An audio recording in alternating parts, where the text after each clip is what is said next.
Students, तो आज की वीडियो में हम स्टडी करेंगे हमारा इंटेक्स क्वेश्चन चैप्टर नंबर 3 के।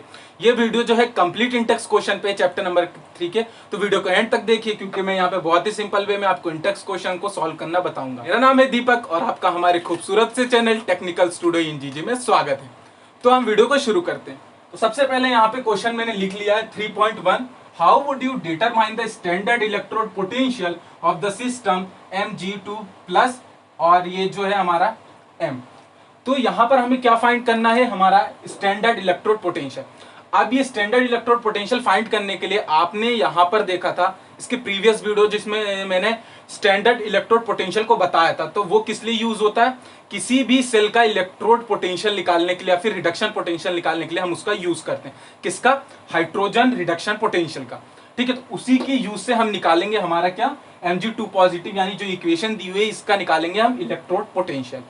ठीक है, तो सबसे पहले यहाँ पे आपको क्या होना चाहिए कि जो ये हमारी इक्वेशन लिखी है पता होना चाहिए कि इस इक्वेशन में क्या हो रहा है। देखिए आप Mg2 पॉजिटिव लिखा, इसका मतलब क्या होगा कि Mg सॉलिड से क्या कर रहा है, Mg2 पॉजिटिव प्लस 2 इलेक्ट्रॉन को लूज कर रहा है। मतलब कि इस रिएक्शन में आप देख रहे हैं कि इस रिएक्शन में क्या हो रहा है, हमारा ऑक्सीडेशन। ठीक है, अब इसके बाद जो हमारी रिडक्शन पोटेंशियल की इक्वेशन थी वो क्या थी हमारी, H प्लस, ठीक है, प्लस इलेक्ट्रॉन हाफ H2। ठीक है, तो ये हमारी किसकी इक्वेशन थी, रिडक्शन पोटेंशियल की इक्वेशन थी, हाइड्रोजन इलेक्ट्रोड पोटेंशियल की। ठीक है, और अब ये ऐसा क्यों होता है, तो इसमें क्या करते हैं हम कि जो हमारा एटीएम प्रेशर होता है वो 1 बार होता है। ठीक है, और जो इसमें हम कंसंट्रेशन लेते हैं वो 1 मोल का कंसंट्रेशन लेते हैं, दूसरी चीज, और इसमें प्लेटिनम का एक इलेक्ट्रोड यूज होता है। तो ये तीन चीजें आपको कंडीशन जो है यूनिटी में रखनी होगी, तब ये केस आपका बनेगा। तो देखते हैं सबसे पहले, अब ये जो आपको रिएक्शन दिख रही है ये हमारी काय की रिएक्शन हो गई कि रिडक्शन की रिएक्शन हो गई। अब क्यों हो गई ये रिडक्शन की रिएक्शन, क्योंकि केमिस्ट्री में हम ये चीज कहते हैं कि जो सब्सटेंस या जो मेटल हमारे इलेक्ट्रॉन को लूज करते हैं तो वहां पर क्या होता है, ऑक्सीडेशन, और जो इलेक्ट्रॉन को एक्सेप्ट करते हैं वहां पे कहलाता है हमारा रिडक्शन। ठीक है, तो वहां पर से ये हो गया। अब इसके बाद हमें क्या करना होगा कि स्टैंडर्ड इलेक्ट्रोड पोटेंशियल निकालने के लिए इसका क्या बनाना पड़ेगा, हमारा डायग्राम बनाना पड़ेगा। ठीक है, तो आईयूपीएससी के अकॉर्डिंग हमने डायग्राम देखा था कैसे बना था, इसकी प्रीवियस वीडियो उसकी भी लिंक डिस्क्रिप्शन में है। तो सबसे पहले हमें क्या करना होगा कि यहाँ पर मैंने एक फॉर्मूला हर इसकी जो वीडियोज है उसमें बताया है, वो फॉर्मूला है हमारा एलोन का फॉर्मूला। ठीक है, तो उस फॉर्मूले को देखिए हम कैसे यूज करते हैं, ALONE, अलोन। फिर से बता देता हूं मैं, एनोड, ठीक है, लेफ्ट, O मतलब ऑक्सीडेशन, और N मतलब निगेटिव। ठीक है, तो अब इसका हम यूज कैसे करेंगे डायग्राम बनाने में। अगर आपने सही डायग्राम नहीं बनाया तो आपका जो इलेक्ट्रोड पोटेंशियल है वो गलत आएगा। ठीक है, तो हम क्या करते हैं कि अब इसका डायग्राम बनाएंगे। तो एक हमने इलेक्ट्रोलाइट ले लिया, ये इलेक्ट्रोलाइट का कंटेनर, और दूसरा हमने ले लिया। ठीक है, तो इसमें क्या होगा कि एक हमारा क्या होगा, Mg का इलेक्ट्रोड होगा। अब ये Mg का इलेक्ट्रोड किधर होगा, ये सबसे बड़ा क्वेश्चन। तो Mg का इलेक्ट्रोड कहां पर होगा, जहां पर देखिए आप ऑक्सीडेशन कह रहा है और लेफ्ट, और वो एनोड होगा, मतलब कि हमारे लेफ्ट साइड। अब मेरे हाथ में आप देखिए कि लेफ्ट साइड कौन सा, ये राइट हो गया, ये लेफ्ट हो गया। तो यहाँ पे हमारा क्या बनेगा, Mg का इलेक्ट्रोड, ये हमारा क्या हो जाएगा Mg, और यहाँ पर हमारा रिडक्शन पोटेंशियल या फिर हाइड्रोजन इलेक्ट्रोड पोटेंशियल को रखेंगे यहाँ पर।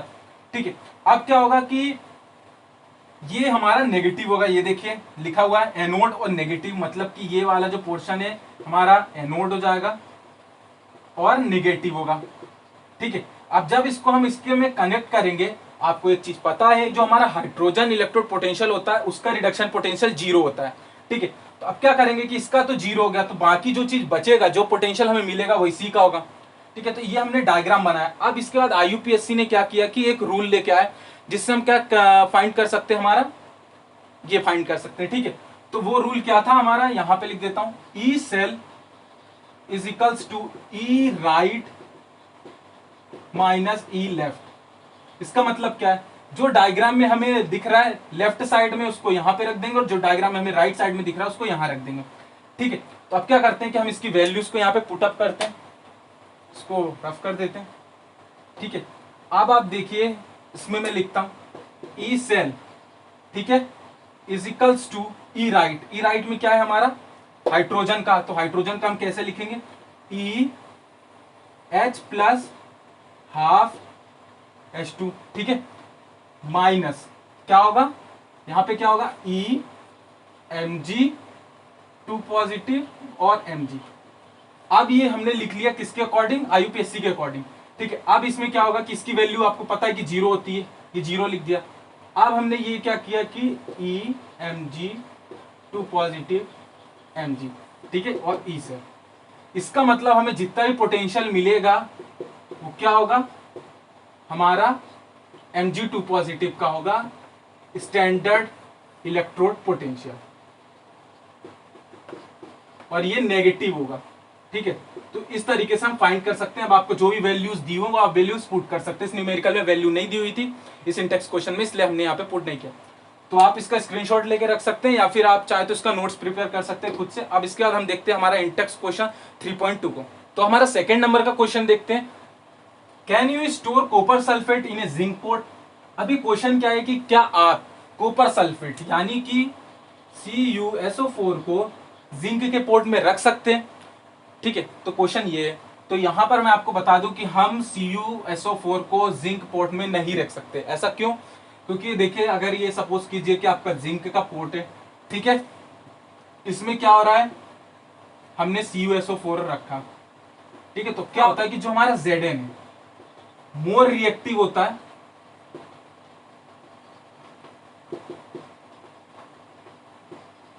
ठीक है।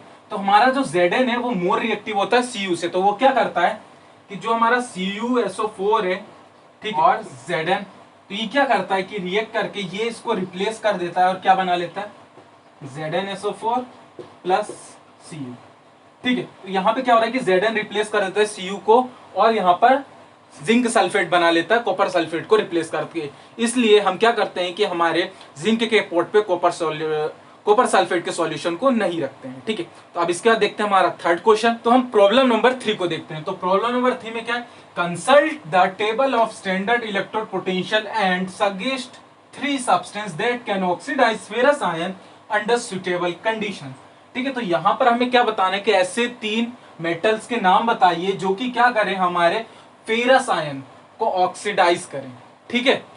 तो यहां पर सबसे पहले मैं एक रिएक्शन लिख के बताता हूं कि किस तरीके से, जैसे कि हमारा फेरस आयन क्या होता है, ये देखिए Fe2 पॉजिटिव एक फेरस आयन है। अब अगर हम इसका ऑक्सीडाइज करें, इसको ऑक्सीडाइज करें, ठीक है, ठीक है। तो यहाँ पे क्या किया कि हमने इसको ऑक्सीडाइज किया, तो इसने एक और इलेक्ट्रॉन को लूज किया और Fe3+ बना लिया, क्योंकि जो हमारा आयरन है वो Fe2+ भी बनाता है, Fe3+ भी बनाता है, ठीक है। तो एक इलेक्ट्रॉन को इसने रिलीज किया और जो इसको रिलीज करने से हमें पोटेंशियल मिलता है वो कितना मिलता है हमें, -0.77 वोल्ट। तो यहां पर हम ऐसे 3 सब्सटेंस को लें कि Fe2+ और F को ऑक्सीडाइज करके Fe3+ बनाए, जिसका जो इलेक्ट्रोड पोटेंशियल या फिर रिडक्शन पोटेंशियल होता है 0.77 वोल्ट से ज्यादा, और वो क्या होना चाहिए, पॉजिटिव होना चाहिए, नेगेटिव नहीं होना चाहिए, पॉजिटिव होना चाहिए। पॉजिटिव 0.77 वोल्ट से जिसका ज्यादा होगा वही सब्सटेंस क्या करेंगे कि हमारे फेरस आयन को ऑक्सीडाइज करेंगे। तो यहां पर मैं 3 एग्जांपल आपको बताता हूं, ब्रोमीन, फ्लोरीन और क्लोरीन। ये 3 आपके ऐसे सब्सटेंस है जो कि हमारे किसको ऑक्सीडाइज कर सकते हैं, फेरस आयन को, ठीक है। तो क्वेश्चन में यही पूछा गया था कि 3 सब्सटेंस बताइए जो ऑक्सीडाइज कर सकते हैं हमारे फेरस आयन को। तो ये 3 सब्सटेंस जो है हमारे फेरस आयन को ऑक्सीडाइज कर सकते हैं। इसके बाद हम देखते हैं हमारा 3.4 क्वेश्चन। तो क्वेश्चन नंबर 4 हमें क्या दिया हो यहाँ पर, calculate the potential of hydrogen electrode in contact with a solution whose pH is 10। तो हमें यहाँ पर क्या फाइंड करना है, पोटेंशियल और किसका, हाइड्रोजन इलेक्ट्रोड का, जब हमें pH दिया हुआ हो 10। तो आप इस चैप्टर में ये चीज पढ़ चुके हैं कि जब हमें किसी भी इलेक्ट्रोड का पोटेंशियल निकालना होता है तो हम यहाँ पे नस्ट इक्वेशन का यूज करते हैं, ठीक है। तो आपने नस्ट इक्वेशन को यूज करने के लिए आपने एक सॉल्यूशन निकाला होगा नस्ट इक्वेशन में, ठीक है। उस इक्वेशन को मैं यहाँ पे लिखता हूं, क्या होती है, देखिए अगर हमें हाइड्रोजन के लिए निकालना है तो क्या होगा, EH+1/2H2, ठीक है, इजिकल्स टू E0H+1/2H2, ठीक है, -0.0591/n log 1/h+। ये इक्वेशन आप निकाल चुके होंगे, बहुत बार आपने ये चीजें पढ़ी हैं, ठीक है। उसमें h+ नहीं होता, वहां पे क्या होता है आप देखते हैं Mn+ होता है, ठीक है। तो यहाँ पे h+ क्यों लिया है? क्योंकि H+ हमारा यहाँ पे हाइड्रोजन के लिए निकालना है। अब ये जो हमारी आप इक्वेशन देख रहे हैं, इसको हम किस तरीके से सॉल्व करें? तो आपको पता है कि हमारे हाइड्रोजन इलेक्ट्रोड पोटेंशियल की जो वैल्यू होती है वो 0 होती है, ठीक है। तो हम यहाँ पे 0 पुट कर देंगे। अब क्या होगा? 0.0591 अपॉन, अब यहाँ पे n क्या है? n आपका क्या होता है? जो हमारा यहाँ पर आयन होता है, ये n हो सकता है, ठीक है। यहाँ पे n लिखेंगे, तो ये n की जगह हम क्या कर रहे हैं कि यहाँ पे 1 है, तो हम यहाँ पे 1 पुट कर देते हैं, ठीक है। तो यहाँ पे क्या हो जाएगा? log 1 अपॉन, अब यहाँ पे जो H+ दिख रहा है इसकी वैल्यू हम कैसे, जैसे हम यहाँ पे क्या दिया हुआ है, pH = 10 दिया हुआ है। तो अगर हम इसको H+ के फॉर्म में या कंसंट्रेशन के फॉर्म में लिखें, तो यहाँ पे क्या होता है? H+ = 10⁻⁻10 मोल, इस तरीके से होता है, ठीक है। तो अब हम इसकी वैल्यू यहां पुट कर देते हैं, देखते हैं। अब हम इसको सॉल्व करते हैं, तो कैसे सॉल्व करेंगे देखिए आप, -0.0591/1 है, तो मैं इसको हटा देता हूं लॉग। अब इसको आप क्या कर सकते हैं कि अगर इसको आपको सॉल्व करने में प्रॉब्लम जा रही है, ठीक है, तो आप इसको किस तरीके से लग सकते हैं, यहां पर log 1 माइनस ऐसे कर सकते हैं log 10⁻⁻10, ठीक है। यहां पे मैंने कौन सा फॉर्मूला लगा दिया है? log a upon b is equals to क्या होता है? log a minus log b। इस फॉर्मूले को भी आप यहाँ पे लगा सकते हैं, आपको इससे कैलकुलेशन इजी हो जाएगी। बट यहाँ पे मैं इसको डायरेक्टली सॉल्व करके बता देता हूँ कि इसका आंसर क्या आएगा। 0.0591 इंटू, इसको आप पूरा सॉल्व करेंगे, आपसे डायरेक्टली भी सॉल्व कर सकते हैं, इससे भी सॉल्व करेंगे, तो हमारा आंसर क्या आएगा? 10। इसको आप सॉल्व करेंगे तो हमारा आंसर 10 आएगा, ठीक है। अब इससे 10 का जब मल्टीप्लाई होगा तो ये क्या हो जाएगा? -0.592 वोल्ट। हमने क्या निकाल लिया? हमारा E0 H+ ½ H2, तो हमने फाइंड कर लिया जो हमें फाइंड करना था, ठीक है। अब अगर आपसे ये चीज नहीं समझ में आ रही कि कैसे सॉल्व होगा, क्योंकि थोड़ा सा टिपिकल दिख रहा है, तो मैं आपको बताता हूँ किस तरीके से होगा। आप देखिए, आप ये इस तरीके से रहेगा। log 1 की वैल्यू क्या होती है? आपको पता है 0 होती है, ये तो पता ही होगा। अब क्या होगा कि यहाँ पे माइनस लगा हुआ है, देखिए आप, इसको मैं सॉल्व कर देता हूँ, -log 10⁻10। अब यहाँ पर एक फॉर्मूला होता है कि log के जो पावर में होता है उसके आगे आ जाता है, तो अगर -10 आगे आएगा तो क्या होगा? देखिए आप, -10 log 10, ठीक है। अब आपको पता है कि log 10 की वैल्यू क्या होती है? 1 होती है, ठीक है। तो यहाँ पे क्या हो जाएगा? माइनस और माइनस प्लस और 10 इंटू 1, क्यों? क्योंकि log 10 की वैल्यू 1, तो यहाँ पे 10 बचा, तो ये हमारा 10 क्या होगा? बचेगा। तो क्या हो जाएगा हमारा यहाँ पे? इसकी जगह 0 और इसकी जगह प्लस, ये वाला माइनस का साइन रिप्लेस होगा, यहाँ पे 10 हो जाएगा, ठीक है। तो ये क्या होगा कि 10 इसके साथ मल्टीप्लाई में जाएगा, तो हमारा ये आंसर आएगा। तो ये वाला क्वेश्चन मैंने आपको समझाया कि किस तरीके से होगा। अब इसके बाद हम आते हैं हमारे आगे के इंटेक्स क्वेश्चन 3.5 पे, ठीक है। तो ये हमने क्वेश्चन नंबर 5 लिख लिया। अब क्या होगा? Calculate the EMF of the cell in which the following reaction take place. तो हमें ईएमएफ निकालना है, ठीक है, किसकी? एक सेल की, जिसकी रिएक्शन हमें क्या दी हुई है? निकेल सॉलिड है, ठीक है, 2+ पॉजिटिव, और ये उसका क्या दिया हुआ है? कंसंट्रेशन, मोलर कंसंट्रेशन, और ये हमारा निकेल 2 पॉजिटिव, तो ये रिएक्शन है, ठीक है। अब यहाँ पर अगर हम इसका क्या फाइंड करें? ई सेल, हमें क्या निकालना है यहाँ पे? ई सेल, ठीक है, ई सेल हमें यहाँ पे फाइंड करना है। तो यहाँ पर आप देखते हैं कि अकॉर्डिंग टू नस्ट इक्वेशन, हमें कभी भी ईएमएफ निकालना है तो हम यहाँ पे नस्ट इक्वेशन का ही बार बार यूज करेंगे। तो अकॉर्डिंग टू, अगर हम नस्ट इक्वेशन के अकॉर्डिंग देखें तो आप देखते हो कि ई सेल का फॉर्मूला क्या होता है, फिर से बताता हूँ, अभी इसके पहले भी बताया था। E cell equals to E0 cell, ठीक है, -0.0591 अपॉन n log। अब यहां पे क्या होता है? ऊपर क्या होगा हमारा? निकिल Ni2 पॉजिटिव, और नीचे क्या होगा हमारा? Ag, और ये आगे लिखा हुआ है तो ये क्या होगा? Ag पॉजिटिव के ऊपर स्क्वायर में चला जाएगा। इस तरीके से हम इसको लिखेंगे। अब यहाँ पे क्वेश्चन ये आता है, आप ये सोच रहे होंगे कि इसके पहले वाला जो था उसमें मैंने क्या लिखा था, इस तरीके से लिखा होगा। आप ध्यान दे रहे होंगे इस चीज को, अगर आप ध्यान से देख रहे हो तो मैंने 1/, ये लिखा था, यहाँ पे ये ऊपर नीचे क्यों लिखा, तो वहां पर ऐसा इसलिए लिखा था क्योंकि मैं वहां पर किसके लिए फाइंड कर रहा था, हाफ सेल के लिए फाइंड कर रहा था। बट यहाँ पे हम पूरे सेल के लिए निकाल रहे हैं, इसलिए यहाँ पर ऊपर नीचे दोनों होगा। अब इसमें क्या हुआ कि हमने ये चीजें रख दी, अब हमें बस इसमें क्या करना है कि इसकी वैल्यूज को पुट करना है। ठीक है, तो क्या होगा, देखिए ई सेल हमें दिया हुआ है, यहाँ पे कितना दिया हुआ है 1.05 वोल्ट, ठीक है, माइनस 0.0591 अपॉन, अब एन क्या होगा, एन होता है हमारा ये जो होते हैं, जो रिएक्शन में क्या होते हैं, आयंस, इलेक्ट्रॉन्स कह सकते हैं ये, तो यहाँ पे 2 हो जाएगा लॉग, अब Ni2+ की, निकल 2+ की वैल्यू यहाँ पे लिखी हुई है, ये देखिए 0.160 मोल, ठीक है, नीचे क्या होगा 0.002, ठीक है। अब क्या होगा, इसमें हमने इस तरीके से लिखा, इसमें क्या होगा कि स्क्वायर आ गया, स्क्वायर क्यों आएगा, क्योंकि ये होल के ऊपर है, ठीक है, तो यहाँ पे स्क्वायर आ जाएगा। अब अगर हम इसको सॉल्व करते हैं तो क्या होगा 1.05 वोल्ट माइनस, इसको जब हम सॉल्व करेंगे, या फिर आप लिख कर सकते हैं 0.0591 अपॉन 2 लॉग 0.160, ठीक है, माइनस लॉग 0.002, ठीक है, तो इस तरीके से आप इसको सॉल्व कर सकते हैं, है ना।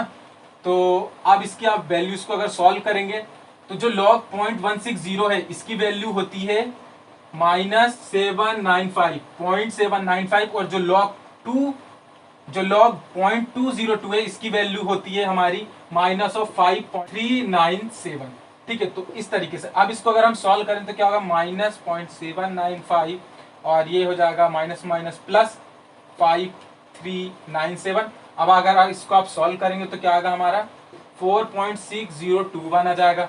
तो हम इसकी जगह, पूरे की जगह हम रिप्लेस करके क्या पुट कर देते हैं -0.0591 अपॉन 2 इंटू 4.6021 पुट कर देते हैं, ठीक है, और यहाँ पे हमारा 1.05 वोल्ट होगा। अब यहाँ पे आप इसको क्या करेंगे, इस पूरे को आप सॉल्व कर लीजिए, तो इस पूरे को जब आप सॉल्व करेंगे तो क्या बनेगा, तो हमारा आता है 0.14, ठीक है, और यहाँ पे 0.5, इन दोनों को सॉल्व करेंगे तो 0.91 वोल्ट आपका आंसर आ जाएगा, ठीक है। तो 0.91 वोल्ट क्या है हमारा ई सेल, मतलब कि हमारा यहाँ पर ईएमएफ इस सेल का क्या होगा 0.91 वोल्ट, ठीक है। तो इस तरीके से हमारा 3.5 सॉल्व होगा। तो यहाँ पे हमारा 3.6 क्वेश्चन क्या है, the cell in which following reaction occur, ऐसा एक सेल है जिसमें ये रिएक्शन हो रही है, ठीक है, और उसका ई सेल हमें दिया हुआ है, ठीक है। कैलकुलेट क्या करना है, standard Gibbs energy and equilibrium constant, हमें फाइंड करना है डेल जी, ठीक है, डेल नॉट जी, और एक चीज क्या फाइंड करनी है हमें, दूसरा के, ये दो चीजें हमें फाइंड करनी है, ठीक है। तो सबसे पहले हमें क्या फाइंड करना होगा, ये तभी तो हम ये फाइंड कर पाएंगे, ठीक है। तो डेल जी का जो फॉर्मूला होता है, डेल नॉट जी कह सकते हैं, गिव्स फ्री एनर्जी का फॉर्मूला होता है -NFE सेल, ठीक है, ई नॉट सेल कह सकते हैं ये। अब यहाँ पे देखिए वैल्यूज को पुट करते हैं, आपको पता है एन यहाँ पे क्या होगा, इस रिएक्शन में आप देख रहे हैं 2 होगा, ठीक है, तो इस रिएक्शन में 2 है, n is equals to 2 into F क्या होता है, एफ की वैल्यू आपको पता है फैराडे कांस्टेंट की 96500 इंटू ई सेल हमें दिया हुआ है कितना 0.236, ठीक है। तो अगर आप इसको सॉल्व करेंगे, जब इसका आप मल्टीप्लाई करेंगे तो हमारा आंसर क्या आएगा, आप देखेंगे -45.55 किलो जूल, ठीक है। तो ये हमारा क्या आ गया डेल नॉट जी। अब आपने एक और फॉर्मूला देखा होगा किसका, डेल नॉट जी का, दो फॉर्मूला, गिव्स फ्री एनर्जी के टर्म में और एक इक्विलिब्रियम कांस्टेंट के टर्म में। तो उसमें क्या होता है del naught G is equals to -2.303, ठीक है, लॉग के सी इंटू आर टी। तो ये हमारा फॉर्मूला होता है किसके लिए, in term of equilibrium constant के टर्म में अगर हम इसको लिखना चाहें गिव्स फ्री एनर्जी के, तो इसमें हम वैल्यूज को पुट कर देते हैं, ठीक है। अब इसको वैल्यूज को पुट करने से पहले हम इसको, हमें जो फाइंड करना है उसको एक तरफ कर लेते हैं। तो हमें यहाँ पे क्या फाइंड करना है के सी, तो हम क्या करते हैं कि इन सभी टर्म को इधर भेज देते हैं, तो क्या हो जाएगा del naught G upon R T, ठीक है, इंटू 2.303 और ये माइनस को भी इधर भेज देते तो ये माइनस भी यहाँ पे हो जाएगा। इस तरीके से भी लिख सकते हैं, या फिर हम इस माइनस को हटा के क्या करते हैं, यहाँ पे कर देते हैं। ठीक है, इधर क्या हो जाएगा, log KC। अब हम क्या करते हैं, इसको मैं रफ कर देता हूँ क्वेश्चन को।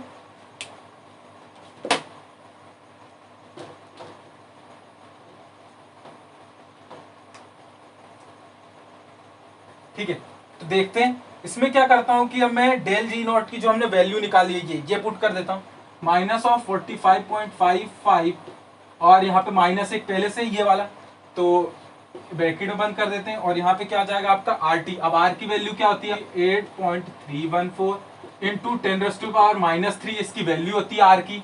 ठीक है, इंटू अब यहाँ पे हमें टेम्परेचर कितना दिया हो क्वेश्चन में, 298 केल्विन, और उसके बाद क्या होगा 2.303 फिजिकल्स टू क्या हो जाएगा, log KC।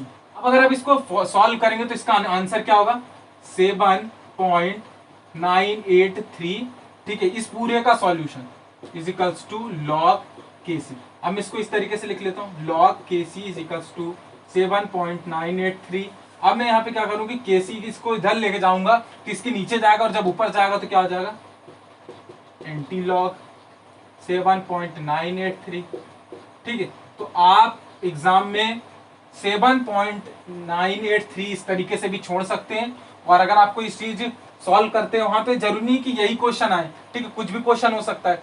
तो अगर आपको एंटी लॉग इसकी वैल्यू दी हुई होगी एग्जाम में तो आप लिख देंगे, नहीं तो अगर नहीं दी हुई है तो आप क्या कर सकते हैं कि यहाँ तक भी अपने आंसर को छोड़ सकते हैं, क्योंकि लॉग की वैल्यूज एंटी लॉग की वैल्यूज निकालना उतना इजी नहीं है। तो मैं इसको बता देता हूँ कि इसकी वैल्यू क्या होगी, KC इक्वल्स टू 9.616 इंटू 10⁻⁷ ये इसकी वैल्यू। आप चाहें तो यहाँ तक छोड़ सकते हैं, क्यों, क्योंकि इतना इजी नहीं होता एंटी लॉग की वैल्यूज को निकालना। तो आज की वीडियो को हम यही खत्म करते हैं 3.6 तक ही, और जो इसके आगे की वीडियो है उसकी लिंक जो है डिस्क्रिप्शन में है, तो वहां जाके आप इसके नेक्स्ट वीडियो को देख सकते हैं। ठीक है, और आप चाहें तो हमें इंस्टाग्राम पे फॉलो कर सकते हैं, क्योंकि हम उस पर डेली रिलेटेड अपडेट्स डालते रहते हैं।